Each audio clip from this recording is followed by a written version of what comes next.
Hi, welcome to the Photo Flunky Show, episode 67. Today I'm talking about an ambitious project that I'm starting up, and that is creating a portrait photography resource. Stick around, listen to the whole thing. There'll be a quiz at the end.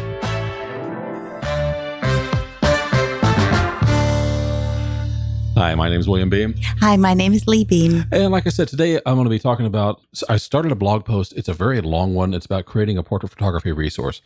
As usual, before I get to that, let me tell you that show notes are going to be available at williambeem.com/episode 67. And of course, you can find a transcript of the show there for free. There are links to subscribe on that page, or you can go to photoflunky.com. There is a player there for this episode and all of our past episodes, and there are links to subscribe there. Also, I've got a free ebook available for you. If you enjoy portrait photography, this is called Creative Portraits. It is not about the technical side, but it's more about the creative and emotional and visual side of portrait photography. And you can get it for free. You can share it with a friend. Just go to williambeem.com/free book. Or if you're on the road and you're mobile right now and you'd like to make sure that you get it before you forget about it, you can text the phrase CP book to the number 33444. It'll send you a text message back asking for your email address, and put that in, and it'll shoot the book right off to your email. Let me get down to this. I'm creating a portrait photography resource, and by that, I'm looking almost like to have an ultimate guide, something from beginning to end that covers portrait photography information.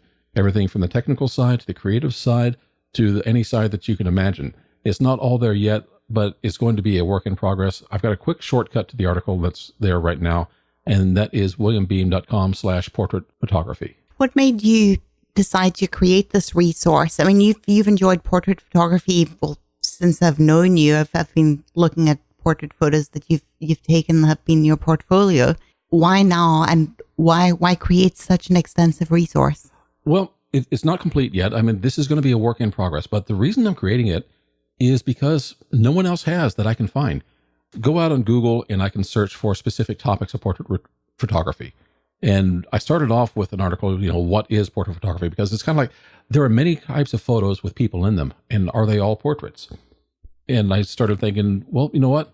There's a lot to this, a lot more than just answering that question, which at the end of it, I do give you an answer, or at least what I believe the answer is. And I as I've thought about it, I really believe my answer is the right one. Otherwise, I wouldn't have written it. Of course, that's the right one. Is there any other? No, not for me. But really, it's because no one else has created an ultimate compendium of a very detailed article of what portrait photography is, what the elements are, and why we do it. And that's the beginning. Underneath that, I'm going to have a number of articles that delve deeper into each of the topics. So in other words, if you're coming around reading the article and I talk about a technique, then there should be a hyperlink there that discusses the technique in detail. So you might know what it is when you're reading this article. You see it in context of portrait photography, but if you want to know how to do it, why to do it, or when to do it, that's where the other articles will come in and support this. That was my next question. I was wondering if this was going to also incorporate a how to, how did you stumble across whatever the problem is? And then are you going to document your journey to figuring out the answers to solve it and what's helped you in overcoming whatever the challenge is for that particular area? And that really is why I want this guide. It's like we've all done this. We've gone to Google and we've searched for specific things, and we come across articles. Some are very high level, which are ultimately useless. Yes. Some are very specific, which is great if you have that problem. But if they don't touch on your problem in context, then they may or may not be useful to you. I want to build a place where people can go and say, this is going to be a portrait photography Bible, for lack of a better phrase. And then inside of that, there will be chapters and sections on different topics. So for example, if you want to know about lighting, there will be a section for that, and then deeper articles underneath that. If you want to know about post-processing, there'll be a section for that and deeper articles. If you want to go specific about color grading, there's going to be articles on that. Portrait photography is more than just the technical side. There is also the creative side, the visual side, the emotional side, and why we do it. When you get down to taking a portrait of somebody, I saw something from a friend of mine, Tony Drum, and he put this on Facebook today. He said, the feeling, not exactly his words, but he said, talking about the great feeling you get when you hand a large framed portrait to a family who has never had a family portrait before. See, that's something special. I've never had that experience, but I have given a large canvas photo that I've taken that was maybe not great, but it had a lot of meaning to the family. And that's why I think portrait photography is perhaps the most important genre of photography that we do. One, it's something that you have to do collaboratively. It's not something where you walk off in the woods by yourself with a tripod, take a picture of something pretty, and then come back, if you're not eaten by a bear or an alligator or whatever's out there. Yes. I've seen beautiful landscape photos. I really appreciate them. I try to do my best when I go out to take a landscape photo. But the ones that touch us the most are the ones that have other people inside of them. Oh, yeah. For me, it's all about the people. And I'm not a portrait photographer. Well, I've never thought of myself as a portrait photographer because I don't do these studio shots. I don't set things up. I don't do anything that I see as formal portrait photography. Mine are snapshots. Don't worry. I'm going to drag you into this. Okay. Little by little. Go for it. As a matter of fact, we're recording this on Sunday, and I've got a portrait shoot on Monday with a model that I know in the area. She's coming over here, and I'm going to drag you into assisting. The flunky becomes the rookie. Exactly. You got to start and get your hands dirty. You may not like it. It may not be for everybody. There's nothing that says every photographer must be a portrait photographer. But you know what? Every photographer probably gets asked to take pictures of somebody. We go out, and Orlando is a tourist area. If we go in a tourist area, there's always going to be run across a family that says, "You've got a nice camera. Could you take our photo for us?" Even if they don't mention the fact that we've got a nice camera with us, which Yes. is the code that everybody has for someone with a DSLR. Yes. It's not even that. When I went out to vote in the election cycle this year, and don't worry, I'm not going to get political. When I came out of voting, there was a family there, and they were all excited and happy. They were, all going to go in and vote, and they wanted to have that little memory captured. They just came up to me, and I didn't have a camera with me. They said, "Excuse me, please, would you take a photo of us?" And I said, "Yes, of course." That's where the portrait photography stuff kicked in. I didn't just hold it up and take a snapshot and hand it back to them, and it's like, "Here, I've documented you." I made sure the composition was right. I made sure the background wasn't going to compete with the people in it. And I made sure I took a couple of photographs in case somebody was looking to the side or missed that, So Yeah. there's all those things because you want to capture something and give it to them. And their reaction was, "Wow, that's wonderful. Thank you." It wasn't just to say, "Okay, thanks for helping us out." They were really pleased with what I was able to give them, just from their smartphone. See, that's rewarding. And I guess portrait photography, you never think about it, but that includes taking a photo for somebody else with their camera or their phone. When we had that in the grocery store once, there was one of the representatives for a company, where they do the samples set up on the table. We walked by and the lady just happened to pick us and said, "Would you mind taking a photo? I have to prove that I was here." And I took a bunch of photos for her and, I moved around the table and took it from different angles and she was just really pleased. Absolutely. So all she needed was something to document the fact that she was there. But if you give her a nice photo and she looks good in it, and same thing with anybody else, if they feel good about the way they look, that's what portrait photography, I think, is really about. Well, I was also kind of hoping, I didn't know anything about what she was doing, but you sort of think, well, maybe if she had a chance to be featured somewhere for what she'd done because she had a nice picture of it, and if I could help her do that, I kind of like the fact that she had no idea who I was, which means if she got something, it was really done to make somebody's day, potentially. And, look at the flip side of that. You take a bad portrait of somebody, it makes them feel horrible. Yeah, we've had people take some really horrible photos of us. Well, I remember this, and I'm not going to call him out, but I remember going to a photo studio of someone I know. He was very generous, very eager, and he was, telling me what to do and pose and look at it. And I looked at my photo that he took, and I tried to smile and be nice to him because I really did appreciate the effort, but I really was not happy. And generally, I'm not a photogenic person, but I really didn't like the way he posed me. I thought, you know what? I could do better than this myself. Was that because it wasn't you? Because sometimes the pose doesn't reflect your personality. Somebody's having me sitting looking all shy with crossed arms or something and being reserved. That's not my personality. And sometimes you need to just let them know that. I think you can solve some of that by talking to your subject. Just for 30 seconds before you get a feel for the way that they present themselves. And if you're paying attention, I think you can pick up some clues. I think you're right, because when I looked at the result, it wasn't the way I would normally sit. It wasn't the way I would look. And I'm already a heavy person. It made me look heavier. Now, he was very happy with the lighting and the fact that, he got my glasses without glare on it and a lot of technical things. When I looked at it, it's like, I don't want this portrait. I'm not going to show this to anybody. You're not your face isn't a technicality. No, in portrait photography, you need to understand the technical aspects to capture the portrait, but the photography itself isn't about the technical issues. It's about how you're making someone feel, how you're showing them in the photo. I know good and well that the pose he gave me was like something he pulled out of a box, of tricks that he has. And it's like, I'll just use the same pose for everyone else because I've been told it was flattering. Yeah. Well, it wasn't flattering to me. It worked out that way. Now, you've had portraits taken before, so what have your experiences been like? I've had a number of portraits taken. My family were very big on having at least one very large framed or canvas portraits up in the house. There were always more than that. And so we've done some family portraits together. I've also done some together with Tove, which we did at Disney. We had a private portrait session at the resorts, which we did more than once because we really enjoyed it. Now, these were not retouched photos. These were not enhanced to make us look good. And also, I will add that I very specifically chose my time of day according to the season with the lighting in mind and the location in mind. So I did a bit of homework on that as well.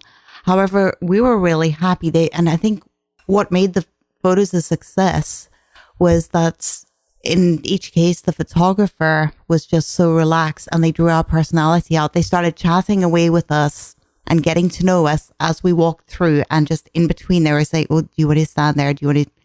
And that's a big part of portrait photography is you have to make your subject comfortable. And most photographers, I was just watching this on Kelby One with Peter Hurley for one of his courses there because he does headshots all the time. He says most photographers will tell people, relax. And what's the thing that's going to go through your subject's mind when someone tells you to relax? Why do I look uptight? I think what one of the keys to success that I didn't think about in the moment is with each of these sessions, it flowed. And once you get a flow started, you ease into it. You kind of find your groove in that flow. So it wasn't a stop, start, stand pose. It was just the kind of, we kept moving. Right, we just going to stand here. Do you want to have a look? Have you seen that over there? Do you like the beach? But they were just getting photos. And these were different photographers every time. But they had a way of making us feel very comfortable. And I am not comfortable being out in front of a camera lens. No, neither am I. But you know what? When we had our wedding photos, I was actually pretty comfortable during that for me. Well, do you know what? I didn't care about anything. All I cared about was I have my man. So yeah, that was probably the one time in my life that it never occurred to me to feel camera shy. Maybe that's why I was comfortable too, because it's like we're both happy right after the ceremony. We're still happy, by the way. Yes, we are. We really liked what the photographer did for us. Yes, and there were nice, lovely wedding photos. And I'm sure that when you're going to be shooting. If you're doing wedding photos, you've got to make sure the bride and groom feel comfortable and everybody else in the group. It's a party atmosphere for a lot of people. Not all portraits are going to be at part of at a party or some event like that. And the question is, how do you make people feel comfortable? Because their experience taking the photos is going to show up in a result of taking the photos. Yeah. I think one of the secrets, would you say, is finding, you want to be sincere. I don't want to call it flattery, but if you're bringing out somebody's good points, you don't just make stuff up. But everybody has so many good attributes and features. Focus on those. Find them. Get used to. I think you can practice to spot people's best, features or best aspects. Bring those out and focus on them. Well, one of the things I'm looking for if I'm doing a portrait session is I'm looking for some expression and some conveyance of emotion. Some models are very good at doing this naturally. Some, they don't necessarily need direction where you tell them like, okay, move your left corner of your lip up 3/4 of an inch and then turn your head this way. It's like, that doesn't work. No. But if you look at them and said, oh, those are nice shoes. Did you go get those over at, 7-Eleven or something? And if they're really nice shoes and someone's proud, you can tell if somebody's proud of whatever they've got. They're going to kind of give you a look that's shock and expressed. Maybe you don't want that photo where they're shock expressed, but as soon as they kind of see that you're laughing and joking, it usually works. It relaxes them. Just relaxes them. And then once they're relaxed and they've got a little bit of a smile, you can grab that shot. But it's not even if that gets you the shot for that comment. You just want to make a lighthearted kind of environment for that portrait session. Not every portrait needs a smile. Sometimes you need someone who's looking serious and tough. If you're doing sports portraits, you get some big linebacker in his uniform holding the ball. Yeah, you don't want a cheesy smile, right? Well, it depends on the person's personality. If this is someone who's cracking up and joking all the time while he's playing football, he may just crack a big smile at you and said, yeah, I'm going to run over you and give you that kind of look. You want to pull what you want to do is you want to draw out the personality of your subject. So if you're shooting with a model, how do you choose your model? Because at some point you have to shoot with somebody for the first time. Do you meet them first, or how do you pick somebody? There are a number of ways. I mean, locally we had some meet and greets, and I went out and photographed models there. There is a resource called Model Mayhem, and there's a couple of others. There's plenty of models communities in model and photographer communities on Facebook, not just for particular topics and genres, but there's also area specific. So I'll follow a group for model photography that may be worldwide, and I'll follow one that's Florida models, and another one's Orlando models, and just kind of go in there and meet people. And there are people that want to photograph all the time. Picking a model really depends upon what you're after. It is perfectly fine to pick someone when you need some practice and work, and if you're going to trade both of your time and experience. The shoot that I'm doing tomorrow is a model she's a professional model as well as she's got other business of her own. You know, she's going to a Budweiser audition before she comes over here. But we both need certain things. She needs some shots for her modeling portfolio. I need some shots for an upcoming book that I'm working on. Even though both of us are good enough that we can get paid, still we can trade with each other. Yeah. And get the quality that we want. Right. So that's about building relationships. Most of it is. It's like you need to build a relationship, because if you don't have a good relationship with your subject, or if they don't have a good relationship with you, neither of you are going to get your best out of it. And it's going to be an uncomfortable and unpleasant experience that you're probably not going to repeat. Okay, so on the flip side, would you have like a little black book of never again if you had a really bad experience with somebody? I don't need a black book for that. I remember. Okay, and I was just curious. I mean, that kind of sounds like quite a rude question, but I'm being really serious. I mean, we all have good and bad experiences with services and business. And I was just curious as to whether... in my case, I don't need a black book. I don't need a reminder. If I've had an unpleasant experience with somebody, they probably don't want to shoot with me either, because it was probably unpleasant for them.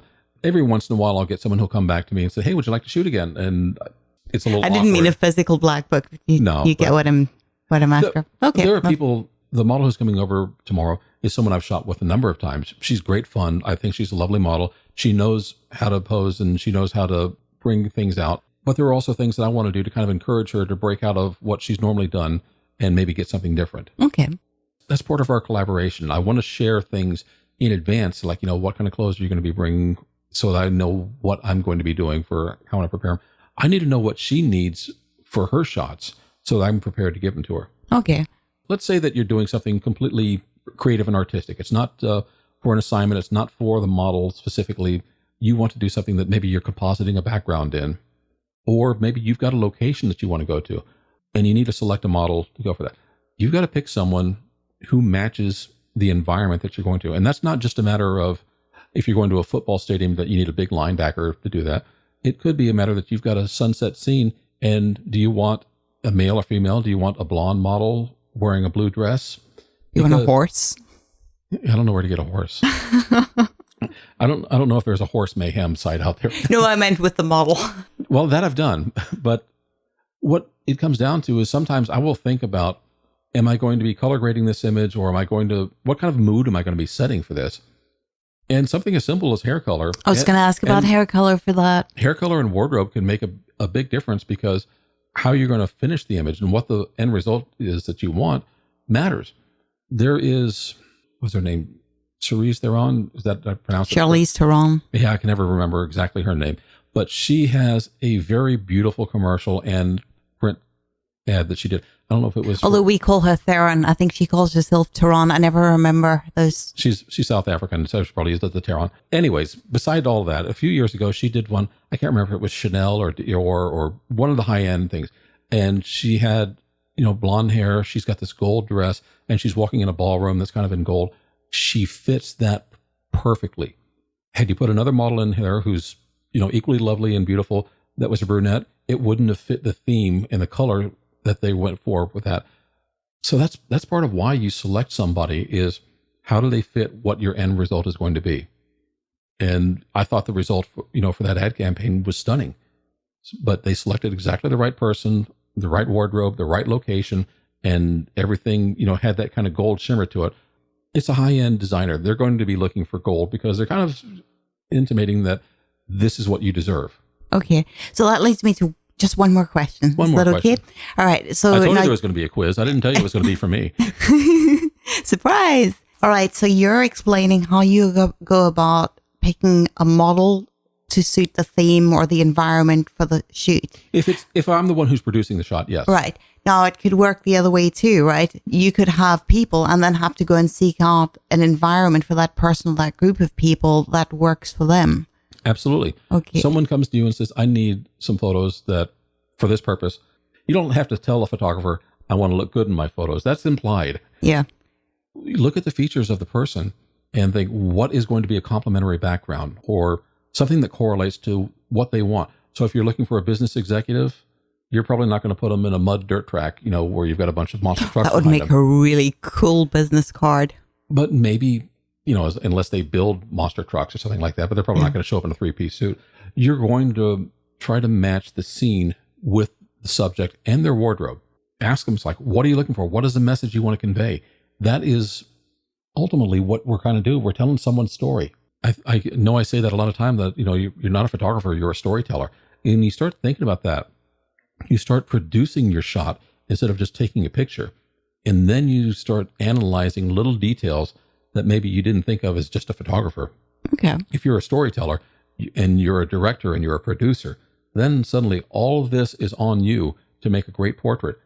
But you realize that's actually an awesome thing. You don't have to go out, and look for railroad tracks or brick walls to take a portrait of somebody. You can do better. Yes. I know we've kind of rambled on here, and I really just kind of wanted to bring this up to introduce the fact that I'm working on a resource, but also I'm looking for community help. I'm looking for people to reach out and contact me and say, I would like to know more about this. I'll be the first one to tell you, I am not the best portrait photographer out there. There are a lot of good resources. I can bring those resources together, I believe, and be helpful. When you're learning from somebody, you don't necessarily want to copy their style, but you may want to know what they do so you can take all of it or some of it and apply it to your own photography. And that's really what I want to do with this portrait photography resource, is to define, what is portrait photography? What are the elements that go into it, and allow people to pick and choose what they need and have one place to go, basically one place to go get all the information. Yeah, so you can find your own place in the world of portraits. And that's why I say it's an ambitious project, because portrait photography is a niche of photography itself, but yet there are so many elements to it. And that's why this is going to be kind of a living document. I'll be changing some of the text in there. I'll be changing the links that go to it. I'll probably be changing some of the sample photos in there. And there are a ton of photos in the article itself. Changing because you're adding to it constantly. I know, right? because I published this when I was only halfway through the list that I had. So when I was over like 5,100 words when I published it, and I still had a whole lot more to go. It's definitely going to grow. There's going to be more coming to it, and I'm looking for feedback. So what does portrait photography mean? That was the fun part, wasn't it? Because I said I would get back to that. Yes. And I'm showing examples in there. Some of them are portraits where someone knows that you're taking photos of them. Some of them are clearly candid photos, like street photography or maybe event photography, like at a performance. Ultimately, you're taking a photo of someone and presenting them as this is who they are, this is what they do, this is their story. And there's a number of ways to do that, whether you're in the studio with strobe, whether you're outdoors and using available light, whether you're at an event, whatever the case may be. When you're going to take a photo of a person, you want to show them at their best. You want to tell a story about them. And that's where I kind of came down to the answer that portrait photography really is an obligation. It is an obligation that you have to be able to present someone in such a way that they look at it and they're flattered and they want to go show the world. This is me. This is what I do. And that's what I think portrait photography really is. It's not just a matter of lenses and apertures and lighting and ratios and all that other stuff. It's your obligation really is, from one person to another, just to make them happy and give them something that they can share and show to the people that they love.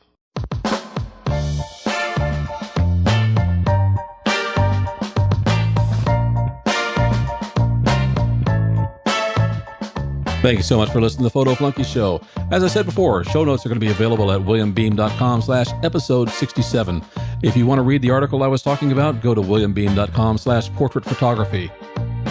Of course, as usual, you can get a transcript of this show for free at the show notes page, and you can find links to subscribe to the podcast on iTunes, Google Play Music, and other sites. Of course, their links are also available at photoflunky.com. Don't forget to claim your free book, Creative Portraits, at williambeam.com/free book, or text the phrase CP book to 33444. I'd love to have your feedback. Send a comment, contact me, let me know what you think about portrait photography. See you next week.